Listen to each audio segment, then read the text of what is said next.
Everyone. We're on day 2 of the leadership challenge this week. I hope you're not having to deal with the heat wave that we're having in the UK. We're going to get started on the notion of trust, which is really important when it comes to leadership. So I'm just going to share my screen. 1, 2, just in a few clicks. There we go. There we are. And why is trust really important in leadership? So forget about the typo. I've just realized I mistyped leadership. When it comes to leadership in teams, trust is really a crucial element. Management and leadership teams that trust one another are more likely to be successful as they're able to openly share information and collaborate on decisions, on key decisions. In addition, leaders who trust their teams are more likely to delegate tasks. And we've seen that yesterday in the challenge of micromanagement and trusting that people do the work, even though it's not the way you do it.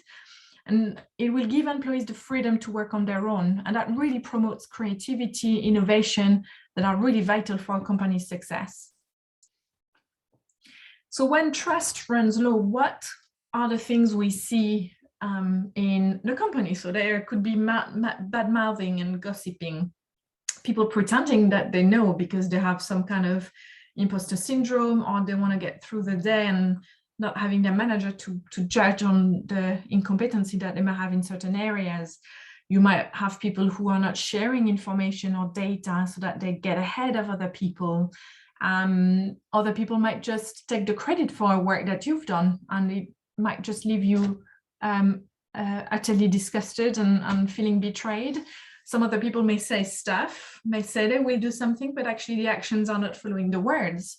So those are the kind of situations that we've seen, day in, day out in organizations, and that has an impact on the trust, the level of trust within the team, and therefore how people collaborate and the quality of their work.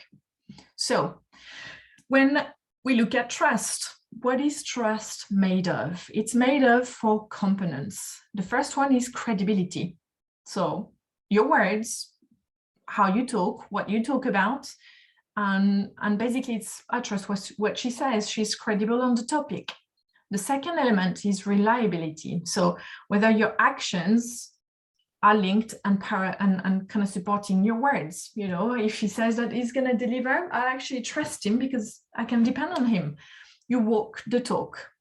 The third one is emotional connection or intimacy in a workplace, of course. So feelings, level of connection that you create between people. So how safe and secure you feel with someone you work with. I can trust her with that information because I know she'll never betray my confidentiality, and she's never done that before. Last one is self-orientation. It's the motives behind everything that you want, undertake, and say. Is the focus on yourself or on other people? We might say, I don't trust them. I think they're too concerned about how they appear or what they'll get out of it. They're just in it for their own benefit. Those 4 components make up the trust equation. That was just something that says I've got a meeting now. The trust equation. So the trust quotient is basically made of those 4 components we've just covered: credibility, reliability, emotional connection, and self-orientation. And the exercise I'm going to suggest you do now is to rate someone that you're working with on those 4 components. So how it works is you rate credibility, reliability, emotional connection, and self-orientation, giving a number from 1 to 10. 10 being the highest when it comes to credibility. For example, if you fully think that person knows what she or he is talking about and an expert in what they're discussing and bringing to the fore, you give them, I don't know, maybe an 8 out of 10. Reliability is the same, and emotional connection, whether they provide some kind of confidential space and really safe space when you talk to one another. That's how you're going to rate. For self-orientation, the higher the number, the more it basically relates to whether it's going to be to their benefits or not, whether their motives is really just about themselves. So the higher the number, the more selfish they seem to be in the way they approach some situations, certain situations at work. So if you give them a 10 out of 10 for self-orientation, it means that pretty much you think they're doing everything just for their own benefit and nothing is for the company or the team or yourself as a collaborator. And what it does is when you add all those numbers at the top and you divide it by the self-orientation rating that you've given them, if they really do stuff for just their own benefit, it will reduce the trust quotient to a very low number. However, if they were doing this for the greater goods or for the benefit of a wider team, the number would be low for self-orientation, and therefore that would bring the trust quotient to a much better level. So the exercise I suggest you do is that you're gonna pause the video when I finish explaining how that works, and you're gonna do it for yourself. So you just need a piece of paper and a pen. The first exercise is going to be about a person you work with, with whom you think you have a strong relationship. And again, you just give the rating against each of the 4 components and calculate the trust quotient results.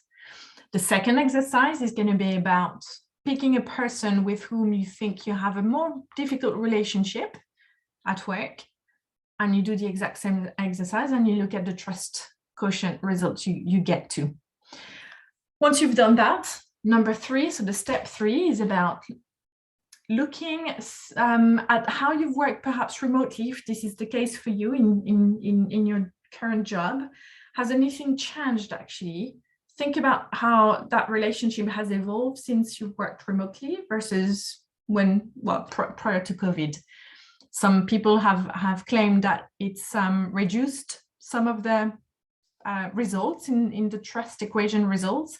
Some have actually increased the emotional connection only because they could see the pets, the kids behind on the screen, and they've actually made some really good efforts to build more connection than if they were in the office. What have you learned about yourself, and what do you want to experiment with as a result of this exercise? And by that, I mean, look at all the scores that you've put into the white boxes. And if you think there's an improvement to be done on the relationship you have with one of those 2, or maybe the 2 colleagues that you've mentioned, look at the low scores that you've given them. Look, therefore, at what is the component you want to focus on. And what would you say are the actions you want to put in place so that you can improve your score on, say, emotional connection, if you think this is rating quite low for that person. And I'm going to give you 10 ways to build trust as a final help in your team or in your daily interactions with your colleagues. First one is to acknowledge other people's emotions. It can really strengthen social relationships at work. The simple act of verbally acknowledging that your coworkers are feeling can help you form deeper connections with them. For example, if you say to a coworker, "Hey, you seem upset," it leads people to see you as a more trustworthy person, not only the person whose emotions you're acknowledging, but perhaps also, the other observers in the room who witnessed the act. And why? It turns out that emotional connection and acknowledgement is perceived as an effortful act, because it's so easy to feign, ignorance. And when a colleague looks upset, most people would avoid getting involved. But when someone proactively acknowledges the person in distress or in that state, they're communicating that they care enough to invest in that relationship. The second one is about acknowledging negative emotions. This boosts trust more than acknowledging positive emotions. Again, imagine saying to a happy coworker, "Oh, you look happy today." And imagine saying to a sad coworker, "Oh, you look upset about something, aren't you?" Which of the 2 have the potential to become a more meaningful conversation? If you said a conversation with your upset coworker, you're right, because most people see acknowledging negative emotion as being more costly in terms of time, attention, and effort. But if it turns out this additional cost is also rewarding, then it's all for the good of everybody. When you acknowledge negative emotions, people feel that you care more, and therefore you're more willing to, therefore are more willing to trust you. The third one is about, I'm going to click here, Acknowledging emotions boosts trust more than acknowledging the situation. We're all human. Instead of saying, it looks like your meeting went poorly, you'd rather say, you seem upset. This will certainly lead to a conversation, because emotions are fundamental to our identities and inner experiences. And when someone acknowledges our emotions rather than the situation, we feel more validated and humanized. And that really works well. Mistakes aren't equal. We looked at what happens when people inaccurately acknowledge other people's emotions, right? It turns out that if you mistakenly acknowledge a positive emotion, like, oh, you look calm, when someone feels negatively, that can really hurt trust. And conversely, when you mistakenly acknowledge a negative emotion, oh, you look sad, to someone who actually feels quite positive, there's basically no trust penalty for this mistake. So mistakes aren't equal. Encourage feedback. Employee feedback is essential for building trust in a team. A leader should really encourage employees to give their honest opinions and suggestions, letting them know that their input is valued. Furthermore, leaders should act on employee feedback when possible. This will show employees that their suggestions are being heard and that they are making a real difference. Number 6, be consistent. Trust is built over time, and it's through consistency. I cannot say that enough. Trust is built over time. Leaders should be consistent in their words and actions to let the team members know that they can rely on them. Leaders should follow through on their promises and commitments, because that will show team members that they can be trusted. You know, if you've come across a leader that only has done something good really just once, how will you know that the next time you're going to be able to rely and depend on them? Number 7, recognize individual achievements. When team members feel like their individual achievements are being recognized, they are more likely to trust their leaders. Leaders should make an effort to praise, their team members for their accomplishment, letting them know that they are appreciated.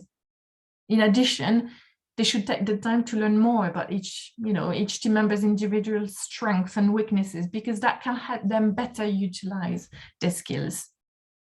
Promote honest communication. Honesty is essential for building trust in a team. Leaders should encourage employees to be honest with one another and with themselves. In addition, leaders should be truthful and transparent in their own communications, so that they let employees know that they can expect from the company, what they can expect from the company rather, and from their leaders at all times. They should also lead by example. So you, as an emerging leader, for you, the best way to build trust with your team is to lead by example. You should set the tone for the team by being honest, reliable, and trustworthy. In addition, leaders should be willing to put in, extra effort to get the job done, and should lead by example in terms of work ethic and attitude. By ensuring that you're leading by example, you'll be setting the stage for a team that is built on trust, and that really is crucial. That will allow for a more productive and positive work environment in which everyone can succeed. And last but not least, set clear expectations. When team members know what is expected of them, they're more likely to trust their leaders. The leaders should be clear about what they want from their team, what is required of them. In addition, they should be transparent about their own goals and objectives as leaders, letting team members know where they are heading. It can help team members feel that they are part of the process and that their contributions are valued as well. I hope it's been almost 15 minutes, and I hope that's been really useful. Have a think about something great you want to do today in order to build more trustworthy relationships with your team members and your colleagues. Just going to stop sharing now. And I'm going to put the exercise in the Facebook group as a file you can download for free. You can also email me with any question that you have about that topic. It's really important as a leader to really establish strong, trustworthy relationships. I hope this has been useful, and I'll see you on day 3. We're going to talk about your to-do list, which is going to blow your mind. I've got a way to make it work for you. See you soon.